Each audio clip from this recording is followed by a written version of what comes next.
Hi, it's Ursula from ursula-smith.com, and today I just wanted to pass on a quick tip for some things that I've been using as of late. One of them is this TerraSlate paper. It's like Yupo, but I'm using the 5 mil version.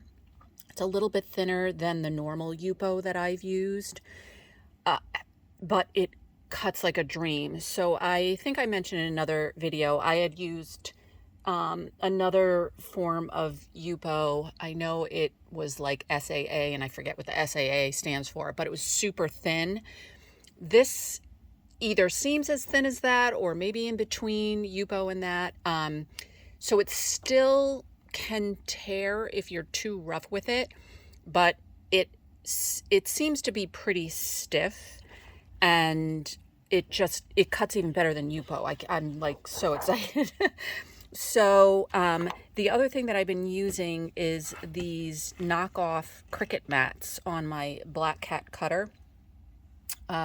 So it's, I don't know how you pronounce that, Xenart, Xenart. Got it on Amazon.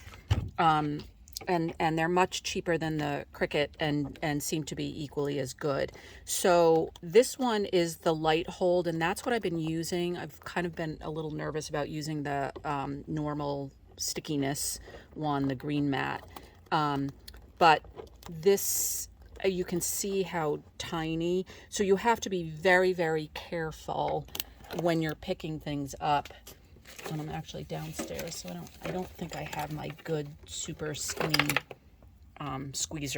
tweezers. I have ones that have a much finer point, but you kind of just want to go around and use your tweezers to help lift. Yeah, these are not as good as my other ones. You know, try and lift it up just little by little, and some of it won't come up. Won't stick to the mat. It'll come up, so you're gonna have to do, this is so intricate and delicate. I'm gonna have to do a ton of weeding. I'm trying to see if I can do this quickly enough without ripping. So that I can show you one of the tricks that I've been doing. Let me just see. Oh, maybe it's going to come up. Okay, there we go. Okay, so now it's off the mat. So the ideal is the pieces you don't want stick to the mat and the pieces you do want come off. That almost never happens with me with these super delicate pieces. So what I try to do is I usually have to use my tweezers to kind of go in and well, that one came off pretty easily. What I do is instead of yanking at it, especially with this thin paper, is I go in and I kind of just work it back and forth, and then go maybe to a different section and do the same thing. So you're kind of almost like bending it away, and you just, again, you want to be very careful. Sometimes you can use your fingers.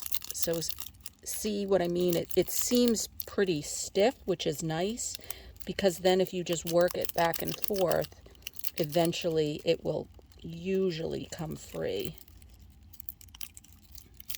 Okay, now it's gonna make me wrestle. But you just, again, have to be very, very careful, and it's kind of hard to do here while I'm trying to film because my camera's in the way.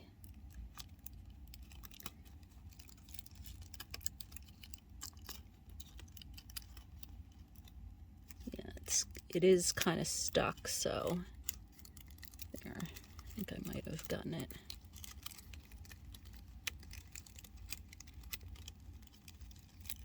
Oh, there it is. I was working. Oh, so part of the thing is because I have the camera in the way.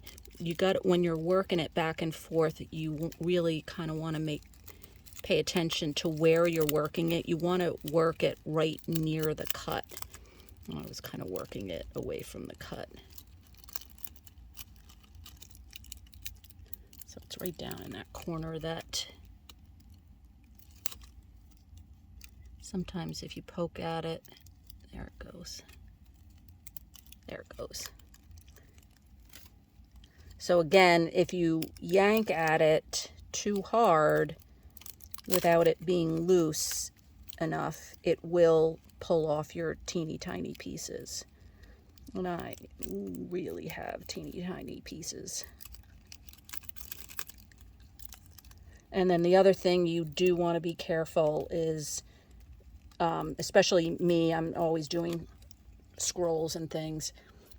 Sometimes, you know, I've gotten them caught and I've just yanked the piece, and even doing that can sometimes bring the teeny tiny pieces along with it. But it's tedious, but in the past, a lot of times I'd still end up with pieces that didn't cut all the way through. And so weeding it, even if I got through the majority of it, I'd have pieces that I either had to try and go in with a cutting knife or, a little scalpel type of thing, or teeny tiny scissors. And it just, a lot of times I would just end up tossing, especially something like this. So I have already done some pieces. So these were a breeze. These pretty much just pulled off.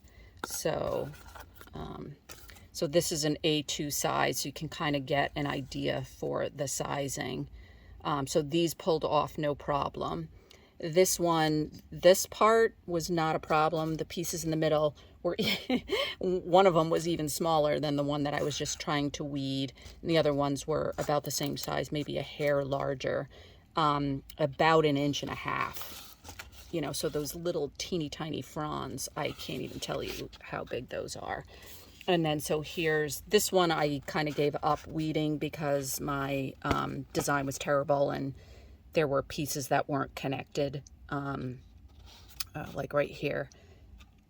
There was a couple of places where the little frond thing was so it wasn't, when you weld, you really need to make sure that the pieces are over each other, and it was just like a point.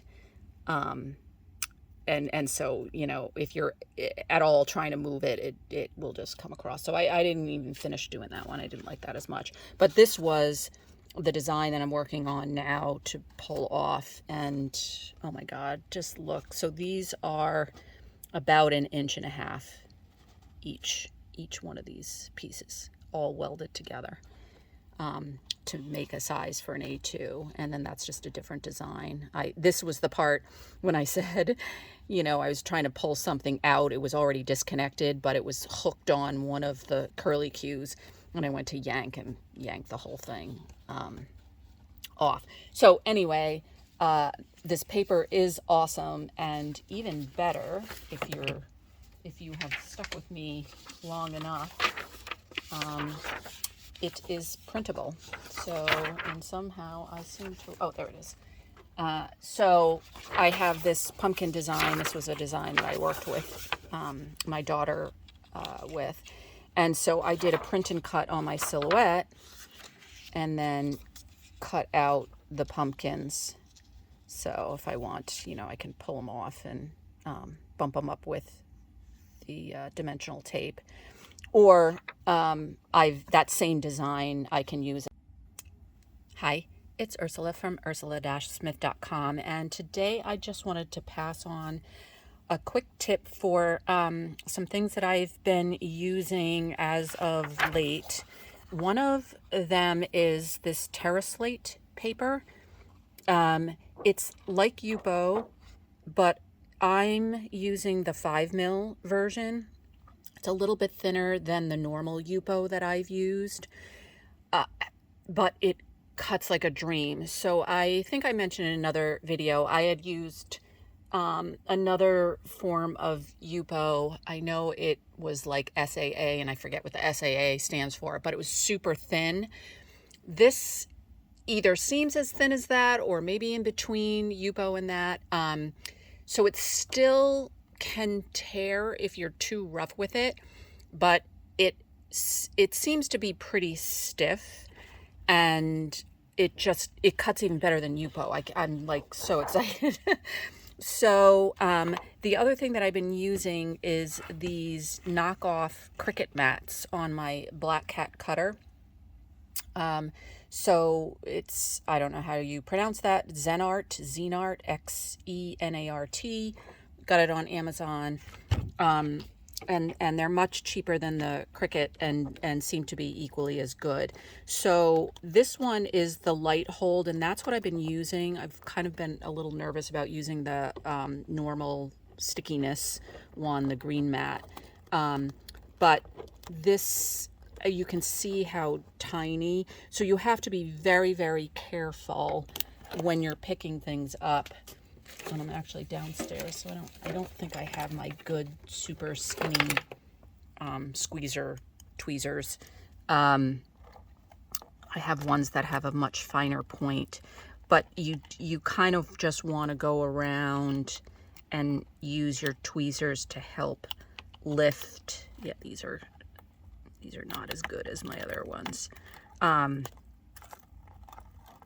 You know, try and lift it up just little by little, and some of it won't come up.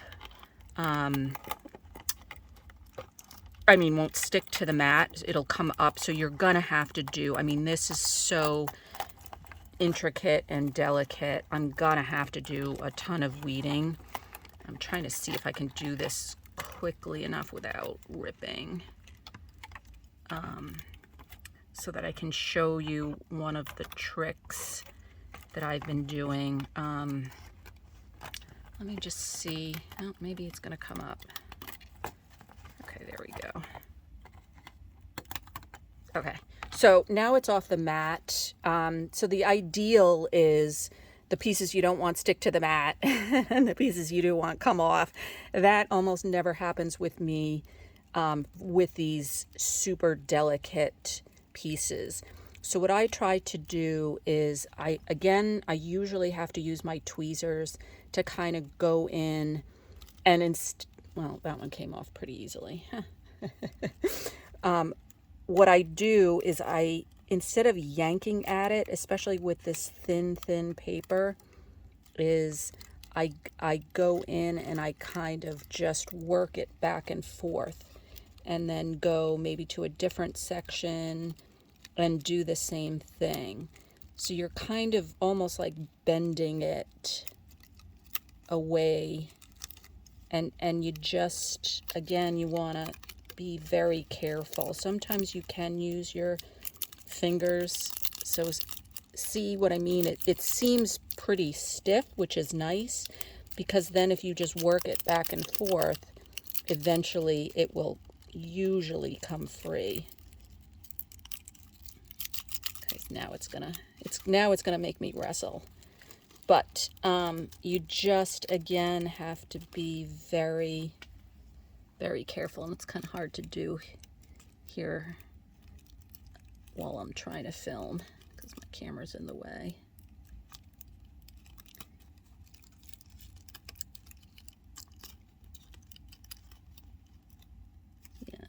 It is kind of stuck, so there. I think I might have gotten it.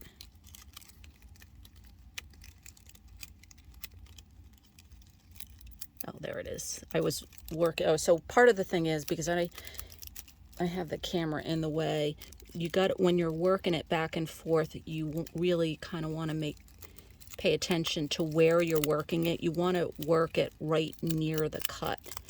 I was kind of working it away from the cut. So it's right down in that corner that sometimes if you poke at it, there it goes. There it goes. So again, if you yank at it too hard without it being loose enough, it will pull off your teeny tiny pieces. And I really have teeny tiny pieces. And then the other thing you do want to be careful is, especially me, I'm always doing scrolls and things. Sometimes, you know, I've gotten them caught and I've just yanked the piece, and even doing that can sometimes bring the teeny tiny pieces along with it. But it's tedious, but in the past, a lot of times I'd still end up with pieces that didn't cut all the way through. And so weeding it, even if I got through the majority of it, I'd have pieces that I either had to try and go in with a cutting knife or, a little scalpel type of thing, or teeny tiny scissors. And it just, a lot of times I would just end up tossing, especially something like this. So I have already done some pieces. So these were a breeze. These pretty much just pulled off. So so this is an A2 size, so you can kind of get an idea for the sizing. So these pulled off no problem. This part was not a problem. The pieces in the middle were, one of them was even smaller than the one that I was just trying to weed. And the other ones were about the same size, maybe a hair larger, about 1.5 inches. So those little teeny tiny fronds, I can't even tell you how big those are. And then so here's this one. I kind of gave up weeding because my design was terrible and there were pieces that weren't connected, like right here. There was a couple of places where the little frond thing was so it wasn't, when you weld, you really need to make sure that the pieces are over each other, and it was just like a point. And so, if you're at all trying to move it, it will just come across. So I didn't even finish doing that one. I didn't like that as much. But this was the design that I'm working on now to pull off. And oh my God, just look. So these are about 1.5 inches each one of these pieces, all welded together. To make a size for an A2, and then that's just a different design. This was the part when I said, I was trying to pull something out. It was already disconnected, but it was hooked on one of the curly cues, and I went to yank the whole thing off. So anyway, this paper is awesome, and even better if you have stuck with me long enough. It is printable. So, and somehow I seem to, oh, there it is. So I have this pumpkin design. This was a design that I worked with my daughter with. And so I did a print and cut on my silhouette and then cut out the pumpkins. So if I want, I can pull them off and bump them up with the dimensional tape. Or that same design I can use as a mask if I wanted to mask off the pumpkins. And I cut the masks separately, but I could mask off and then do stuff with the background. So it's laser printing only. So if you have an inkjet printer, unfortunately, you can't print on this paper. But if you have a laser, I am lucky enough that I got a laser printer when the kids were little to do school projects, and now they're out of the house and working, and I get to use the laser printer for my crafts. So anyway, I can print, and then with the silhouette, I can do a print and cut. My black cat cougar is too old. It doesn't have that capability. But in any event, I love this paper and love the mat. So if you are in the market for new mats and or new paper to cut on your digital cutter, I would highly recommend this TerraSlate. Thanks for joining me today. See you next time. As a mask, if I wanted to mask off the pumpkins, and I cut the masks separately, but I could mask off and then do stuff with the background. So it's laser printing only. So if you have an inkjet printer, unfortunately, you can't print on this paper. But if you have a laser, I am lucky enough that I got a laser printer when the kids were little to do school projects, and now they're out of the house and working, and I get to use the laser printer for my crafts. So, so anyway, I can print, and then with the silhouette, I can do a print and cut. My black cat Cougar is too old. It doesn't have that capability. But in any event, I love this paper and love the mat. So if you are in the market for new mats and or new paper to cut on your digital cutter, I would highly recommend this TerraSlate. Thanks for joining me today. See you next time.